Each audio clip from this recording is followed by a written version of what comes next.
Hey everybody, welcome back to the garden. Wanted to give a little update on the winter squash that I've put in here. There's one right there, there's one right there.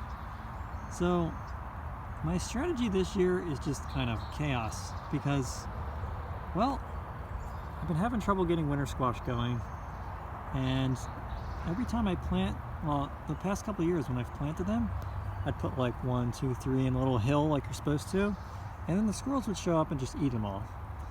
So I'm like, you know what, this year I'm just gonna go crazy. And what I did was I saved an entire squash worth of seeds, and I put that entire squash worth of seeds in like this one little maybe 20 square foot area, 20 foot long area, something like that. And man, it's working. They look good. They just started coming up. We just had temperatures that were in the 90s, so they all kind of popped. I'm sure the squirrels probably got some of them, but it looks like they missed a lot of them. And we have a saying in tech land: pets versus cattle. The idea being like pets are things that you care for and cattle are things you don't. Squash this year, they're cattle. I planted probably, I don't know, 300 seeds in here, and if 200 of them die, I don't even care. What I do hope though is that I get some of them. I'll show you some of them over here too.